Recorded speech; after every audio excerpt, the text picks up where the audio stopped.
Yes breaking news చూస్తున్నాం. తెలంగాణలో అధికారంలో ఉన్న కాంగ్రెస్ పార్టీలో అంతర్గత విభేదాలు మరోసారి బహిర్గతమయ్యాయి.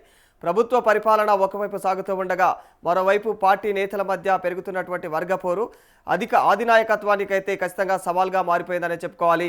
ఇటీవల మధ్యప్రదేశ్ రాజ్యసభ ఎన్నికల్లో కాంగ్రెస్ ఇన్ఛార్జ్ మీనాక్షి నటరాజన్ నామినేషన్ తిరస్కరణ వివాదం ఇంకా చల్లారక ముందే ఇప్పుడు పీసీసీ చీఫ్ మహేష్ కుమార్ గౌడ్ అయితే ఆయనను లక్ష్యంగా చేసుకున్నట్లయితే భావిస్తున్నటువంటి ఆడియో లీక్ వ్యవహారం పార్టీని తీవ్ర ఇబ్బందుల్లోకి నెట్టేసిందని చెప్పాలి.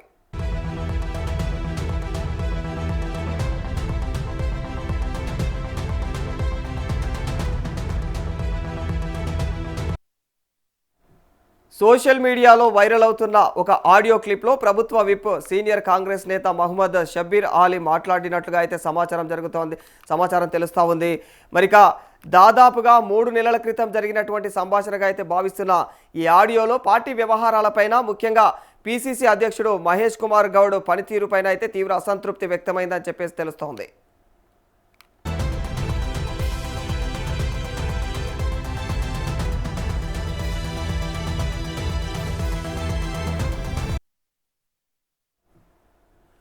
పదవుల కేటాయింపులు పార్టీ వ్యవస్థాపక విధానాలపైన విమర్శలు వినిపించడం రాజకీయ వర్గాల్లో అయితే చర్చకు దారితీసింది.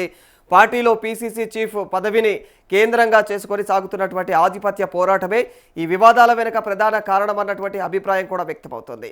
సీఎం రేవంత్ రెడ్డి ప్రభుత్వ పాలనలో నిమగ్నమై ఉండగా మరి పార్టీ సంస్థాగత వ్యవహారాలపైన అయితే కొందరు సీనియర్ నేతలు అసంతృప్తితో ఉన్నారని చెప్పేసి ప్రచారం జరుగుతూ ఉంది.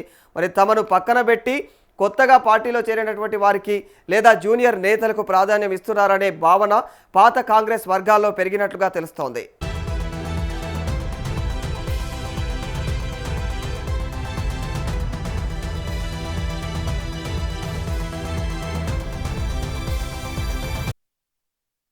ఈ నేపథ్యంలో పీసీసీ చీఫ్ ప్రతిష్టను దెబ్బతీయడమే లక్ష్యంగా కొందరు ఆడియో లీక్లను ఆయుధాలుగా ఉపయోగిస్తున్నారని చెప్పేసి తెలుస్తూ ఉంది. మరి ఇటీవల మధ్యప్రదేశ్ రాజ్యసభ ఎన్నికల్లో కాంగ్రెస్ ఇన్ఛార్జ్ మీనాక్షి నటరాజన్ నామినేషన్ తిరస్కరణ వ్యవహారం కూడా పార్టీ అంతర్గత విభేదాలపైన అనుమానాలకు తావిస్తోంది. తెలంగాణకు సంబంధించినటువంటి పాత కోర్టుకే ఈ కోర్టు కేసు వివరాలను అయితే అఫిడవిట్లో వెల్లడించలేదనే కారణంతో ఆమె నామినేషన్ రద్దయింది. అయితే ఆ కేసుకు సంబంధించినటువంటి సమాచారం తెలంగాణ కాంగ్రెస్లోని కొందరి ద్వారా ప్రత్యర్థులకు చేరిందంటూ బీజేపీ నేత కైలాష్ విజయవర్గీయ చేసినటువంటి వ్యాఖ్యలు రాజకీయంగా పెను దుమారం రేపుతా ఉన్నాయి. దీంతో సొంత పార్టీ నాయకులే తమ నేతలను దెబ్బతీస్తున్నారన్నటువంటి చర్చ కూడా మరింత బలపడింది.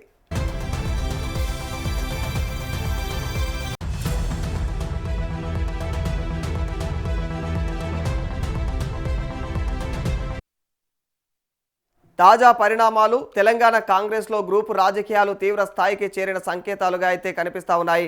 మరి ఒకవైపు పీసీసీ చీఫ్ పైన వ్యతిరేక ప్రచారం, మరోవైపు టికెట్లు పదవుల కోసం స్థానిక స్థాయిలో అయితే మరి కొనసాగుతున్నటువంటి పోటీ పార్టీ శ్రేణుల్లో గందరగోళానికి కారణమవుతోంది. ఒకరిపైన ఒకరు నిఘా పెట్టుకోవడం, ఫోన్ సంభాషణలను రికార్డులు చేసి బయటకు లీక్ చేయడం వంటి పరిణామాలైతే పార్టీ క్రమశిక్షణపైన ప్రశ్నలు లేవనెత్తుతూ ఉన్నాయి.